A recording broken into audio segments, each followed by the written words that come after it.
Hello, assignment sa amin ni Ma'am Endrinal, kami ni Liam, tuturuan daw namin kayo kung paano yung gagawin sa activity na binigay ni Ma'am sa inyo. Dapat daw sa amin daw kayo matuto. So, nagawa ko ng example na kagaya nung kay Ma'am, pero hindi yung mismo nandun, kagaya lang. Kung, para pakita ko sa inyo kung paano talaga. So, sabi dito, sketch muna. Ayan, sketch.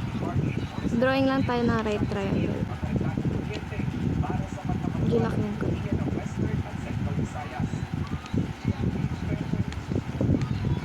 Sabi dito, F daw yung right angle. So, ito yung F. D, E. O, diba? Triangle D, E, F. So, dito, 90 degrees. So, dito, 90 degrees dyan. Tapos, yung mga nandito yung given, i-label nyo na. Ito, 25 degrees. Tapos, ito kasi, katapat na ito, side D na maliit. Kasi ito, side E na maliit. Tapos, ito, side F na maliit. Yung F natin, 27. So, ang hinahanap natin, ang mga wala tayong parts, kasi ito, meron na ito 90. So, hinahanap natin, angle E, side D, tsaka side E. So, start tayo sa pinakamadaling hanapin. Siyempre, yung angle E. Kasi meron ng dalawang angles. So, gagamitin natin yung ano na yan? Triangle angle sum theorem yata yan. So, dun sa theorem na yon, theorem ba yan? Basta, yung angles daw ng isang triangle, lagi daw siyang equal to 180 degrees. So, angle D plus angle E plus angle F, lahat yan mga angles, is equal to 180 degrees. Sorry. So, substitute na natin. Yung D natin, 25 plus E, missing yan, wala, plus F, 90 degrees equals 180. So, ano siya, tawag APE. Lilipat mo tong dalawang to dito. Kasi, positive na yung E. So, E equals 180 minus 25 minus 90. E equals 65 degrees.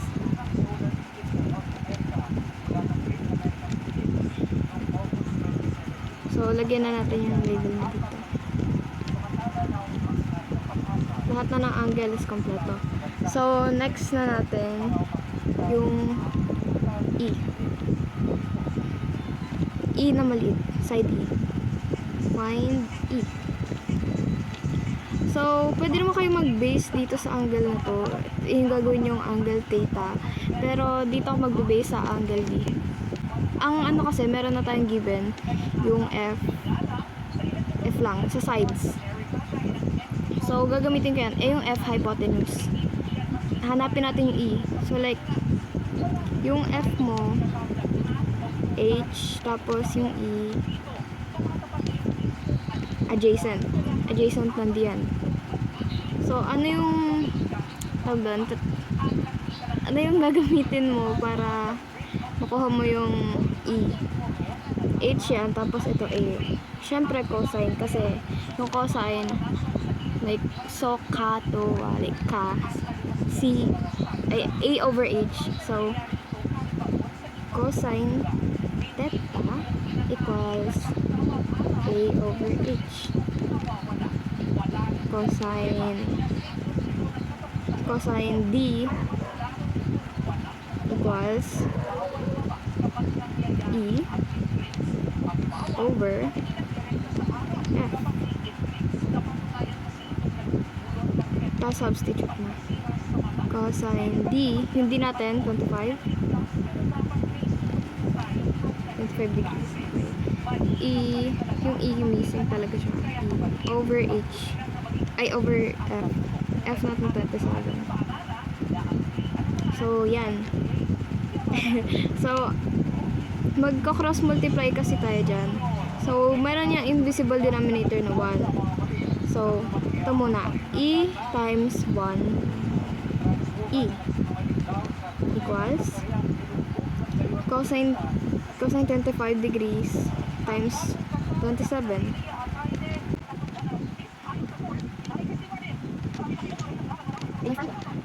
Ayun na nga.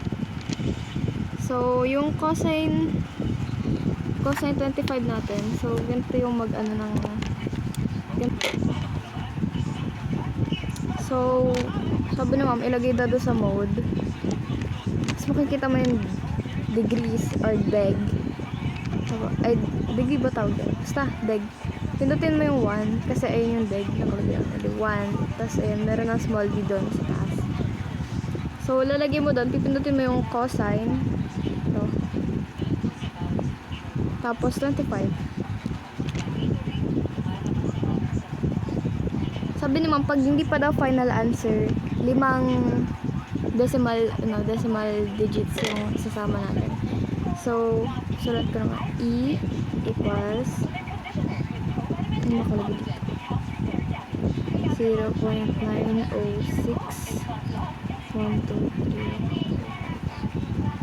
3. So, i-round off ko na lang to. Yung 0 dyan. Wait, akitin pa. Ito kasi yung pang 5 number. Titingnan natin yung kasunod niya. Kasunod niya 7. So, means magdadagdag tayo ng isa dito. Kasi kapag nag-round off, 0 to 4 round down. Hindi man porket round down mo babawasan to. Pero tatanggalin mo lang yung rest. Tapos kapag 5 to 9, dadagdag ka ng isa dito. So, dadagdag ako ng 1 times 27.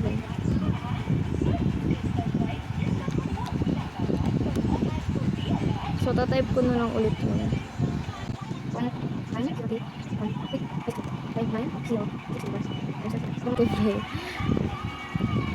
E equals, sabi ni ma'am kapag daw side na ba to? Oo, side. Yung side natin ditong given, whole number naman siya. So, gagawin ko na lang din whole number. I-round off ko na lang din tong sagot na to. So, hindi na ako magdadagdag ng any decimal. 24. Since 4 yan, round down, wala na to. Hindi ka magdadagdag na isa. 24. Ayun na yun. Lagay mo, labelan mo na din. 24. Yan. Tapos, next na yung D. Since meron ka ng F, meron ka na rin E, parang ito na lang yung natitirang missing side. Mag-ano ko na lang, Pythagorean theorem. Find side D. So, ano nga ba formula ng Pythagorean theorem? Tagdoon. Square root of the hypotenuse is equal to the sum of square root of the legs. Ayun yung tinabas tayo. Sorry, mahina ako sa English. Tapos, dito sa case na to, hypotenuse natin yung F.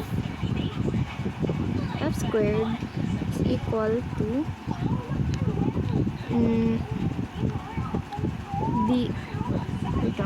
D squared plus E squared. Ayun yung formula na gagamitin natin. Kasi ito yung hypotenuse, ito yung legs. So, substitute na natin. Yung F natin, 27. So, magiging 27 squared yan. Yung D, missing pa siya. Ayun nga yung hinahanap natin. So, wala pa siya. Hindi pa siya substitute. Tapos, yung E, 24. Yung sinolve lang natin kanina. 24 squared. So, lilipat natin yung itong 24 lilipat natin sa kabila. Ay, hindi pala. Exponent muna. Sorry. Calculator ko na lang. 27 squared. 7.9 equals D squared plus 24 squared. 576. Ngayon, pwede ko na siyang ilipat-lipat. So, negative 576 plus 729 equals D squared is equal to 153 equals d squared. Extracting the square root. So, ito cancel na. Cancel din yun. Tapos, square root ng 153. Since side din naman siya, di ba? Side yung d. Ito, side yan. Eh, yung kaninang dalawang side na hinanap natin, or ginawa natin, hinanap na natin, di ba whole number lang siya? Eh, nakita nyo sa calculator. Meron siyang, ayan, meron siyang decimal. So, gagawin ko na lang din siyang, whole number. So, 12.36, tas F. Basta tatanggalin ko yung mga point. So, 12 equals D. Ayan siya. Tapos, yung D is equals to 12. Ayan, tapos na. Ito mga answer.